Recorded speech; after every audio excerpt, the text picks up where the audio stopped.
បាទគោរពសួស្តីពុកម៉ែបងប្អូនបាទជាទីស្រឡាញ់ជាទីនឹករលឹកនិងជាទីរាប់អានយ៉ាងខ្ពង់ខ្ពស់ក្នុងឱកាសថ្ងៃនេះផងដែរខ្ញុំបាទហួតបាទមានសេចក្តីរីករាយនិងសេចក្តីសោមនស្សក្នុងការនាំចំណីចក្ខុជូនពុកម៉ែបងប្អូនម្ដងទៀតតាមនេះខ្ញុំដាំបាទតាមនេះខ្ញុំដាំនៅក្នុងផ្ទះអញ្ចឹងដើម្បីថាតើនៅក្នុងផ្ទះរបស់ខ្ញុំហ្នឹងតែខ្ញុំដាំបានដាំឲ្យខាងនៅមុខផ្ទះអញ្ចឹងសូមអញ្ជើញពុកម៉ែបងប្អូនទស្សនារបស់ខ្ញុំបានទាំងអស់គ្នាបាទបាយបាយបាទឥឡូវយើងមកទស្សដើមស្នាដំបងគេបាទគឺនេះអញ្ចឹងនេះដើមនេះដើមនេះមិនដឹងថាឈ្មោះដើមអីនេះដូចគិតថាអត់តស្គាល់ឈ្មោះទេពុកម៉ែបងប្អូនណាស្គាល់ចាំជួយប្រាប់ផងបាទនេះដើមនេះខ្ញុំមិនស្គាល់ដែរហើយនោះយើងអត់ចាំបាច់ហត់ដាក់ជីទេកូនផើងនេះទៅយើងមានកូនផើងទូចមួយដាំបានហើយបាទហើយអានេះយើងដាំលម្អយកស្អាតបងប្អូនបាទអត់មានបានផលប្រយោជន៍អីទេហ្នឹងហើយបានស្អាតសុខភាពផ្ទះយើងអញ្ចឹងណាបាទហើយយើងមកមើលនេះដើមផ្ការំយោលបាទផ្ការំយោលនេះស្លឹកល្អណាស់បាទស្លឹកល្អហើយនេះផ្កាកពុំបាទផ្កាកពុំអានេះរោចេញត្រួយផ្កាទៀតហើយបាទអានេះដាំអត់បាក់ទេបងប្អូនបាទគឺយើងដាំនេះយើងដាក់ផើងមួយបាទផើងមួយហើយមានទឹកមានអីតិចតួចមកគឺអាចដាំបានហើយបាទអាចដាំបានហើយហើយពងផ្កាស្អាតណាស់នេះបាទមិនធំប៉ុន្មានទេដាក់មានមុំដែរផ្កាស្ញែបងប្អូនមួយបាទហើយនេះដើមប្រទាយកតុយកពើអូដើមនេះមានសារៈប្រយោជន៍ច្រើនណាស់បងប្អូនបាទគឺយើងអាចនេះគឺយើងអាចនេះបានបាទគឺយើងអាចយកវាមកធ្វើជាពិសេសសម្រាប់ពុកម៉ែបងប្អូនដែលជានារីបាទគាត់អាចនឹងប្រើប្រាស់វាច្រើនដូចជាតើតុងសម្ផស្សបាទអាចយកលាបមុខបានអាចយកមកធ្វើជាអាហារដែលយើងញ៉ាំទឹកប្រទាលកតុយកពើក៏បានដែរសិតតែជួយដល់សុខភាពហើយវាមានសារជាតិចិញ្ចឹមនិងសារជាតិជំនួយច្រើនដល់សុខភាពរាងកាយរបស់យើងនិងស្បែករបស់យើងជាដើមបាទយើងអាចប្រើប្រាស់វាបានច្រើនបាទធ្វើជាទឹកយើងញ៉ាំបាទទឹកយើងញ៉ាំមានធ្វើជាទឹកយើងញ៉ាំទឹកយើងផឹកបានហ្នឹងហើយតែវាមានសារជាតិជំនួយច្រើនបាទដល់ស្បែកដល់សុខភាពរបស់យើងបាទចឹងដើមប្រទាលកតុយកពើនេះគេហៅថាប្រទាលកតុយកពើប្រភេទធំបាទពួកយក្សបាទចាយអិនអញ្ចឹងវាមានអាពូជតូចពូជធំបាទអានេះអាធំហ្នឹងហើយអញ្ចឹងយើងមកមើលដើមបន្តទៀតមកគឺដើមនេះគឺដើមក្រូចបាទដើមក្រូចនេះទូចដាំអត់ផ្លែសោះហើយក្រូចនេះក្រូចឆ្មាបងប្អូនមិនមែនក្រូចអីទេបាទក្រូចឆ្មាហើយខាងនេះវិញគឺក្រូចពោធិ៍សាត់បាទក្រូចពោធិ៍សាត់ឬក៏ក្រូចថ្លុងបាទក្រូចថ្លុងច្រឡំបងប្អូននេះក្រូចថ្លុងបាទផ្លែមាន6ផ្លែបាទមានក្រូចថ្លុងហើយប្រភេទពូជថៃពណ៌ក្រហមបាទក្រូចថ្លុងហ្នឹងហើយដើមបន្ទាប់នេះគឺដើមស្វាយបាទដើមស្វាយផ្អែមបាទស្វាយផ្អែមយើងហ្នឹងហើយអាយុកាល2ឆ្នាំហើយដើមថ្លុងក៏2ឆ្នាំដែរបាទហើយនេះ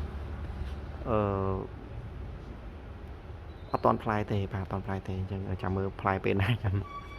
គិតពេលហ្នឹងទៀតទេដើមបន្ទាប់ទៀតមកគឺដើមនេះដើមជពូបាទដើមជពូអញ្ចឹង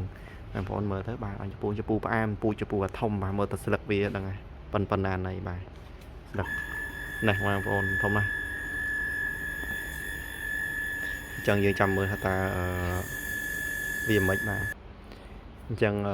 ហ្នឹងហើយអានេះដាំចិត្ត2ឆ្នាំដែរថាចាំមើលវាបានធំពេលណាអីពេលណាក៏ខ្ញុំធ្វើវីដេអូជូនពុកម៉ែបងប្អូនទៀតបាទអញ្ចឹងតែខ្ញុំស្រឡាញ់ដាំជពូខ្ញុំចូលចិត្ត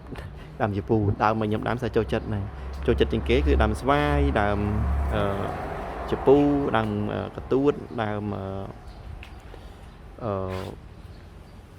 តបែកបាទដើមតបែកហើយនេះបងប្អូនដើមតបដើមកទួតនេះកទួតផ្អែមទៀតកទួតជូរអែមផ្អែមឆ្ងាញ់ណាកទួតហ្នឹងបាទហើយ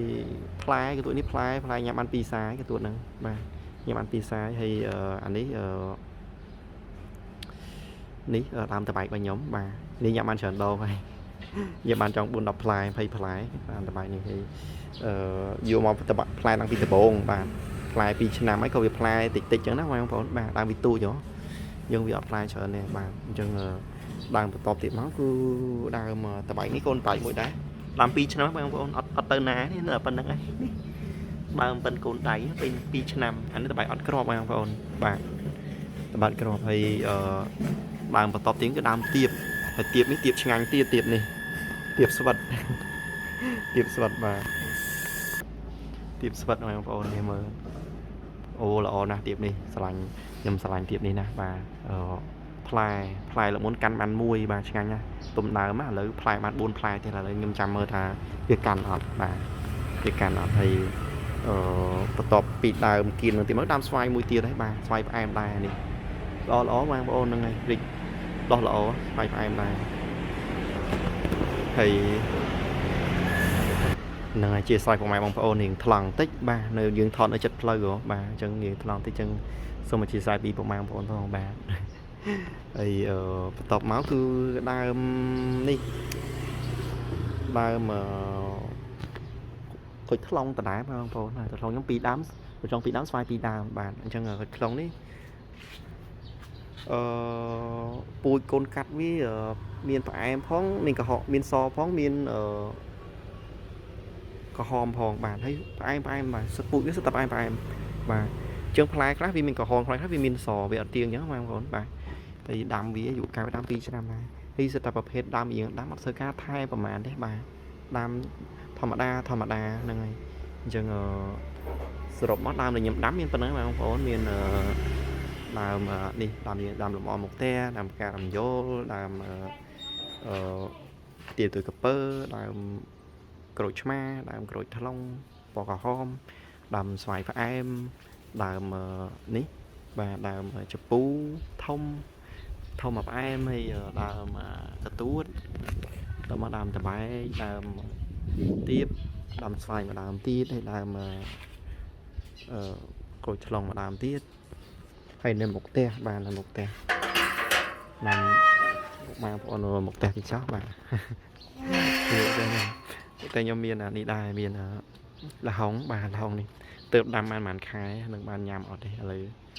ដឹងមិនទេបាទចាំមើលចាក់ស្លាយគល់លក្រីតិចតួចដែរមកផ្ទះហ្នឹងបាទដាំបានប៉ុណ្្នឹងឯងហើយមកមើលខាងនេះវិញមានអីទេផ្កាមជុលផ្កាអីហ្នឹងបងប្អូនបាទមានផ្កាមជុលផ្កាអីហ្នឹងបាទផ្កាមជុលអញ្ចឹងហ្នឹងមានតែប៉ុណ្្នឹងទេបងប្អូនបាទតែខ្ញុំដាំលម្អមកផ្ទះតិចតួចអញ្ចឹងណាហើយ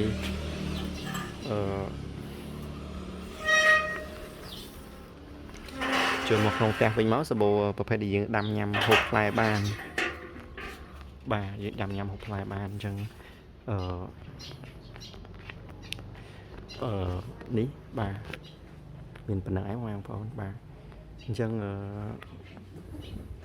នឹងហើយវិលមកកាន់ទីបញ្ចប់នៃវីដេអូរបស់ខ្ញុំមានការចែករំលែកប៉ុណ្ណឹងតែតួដើមដែលខ្ញុំបានដាំហើយពុកម៉ែបងប្អូនមានចម្ងល់ឬក៏មានការណែនាំអីផ្សេងអាចខមមិនសួរខ្ញុំបានឬក៏អាចខមមិនចែករំលែកខ្ញុំនៅខមមិនខាងក្រោមវីដេអូរបស់ខ្ញុំបានបាទហើយបើមានការខុសទាស់ត្រង់ប្រការណាមួយសូមពុកម៉ែបងប្អូនមានការលើកលែងអធិស្ឋានបាទដោយសារថា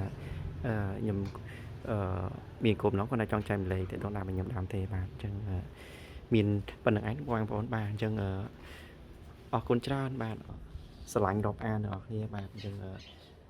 អរគុណបងប្អូនយ៉ាងក្រៃលែងសម្រាប់ការទស្សនាវីដេអូមកដល់ទីបញ្ចប់បាទអញ្ចឹងសូមអរគុណគ្រប់ជម្រាបលាបាទ Goodbye បាយ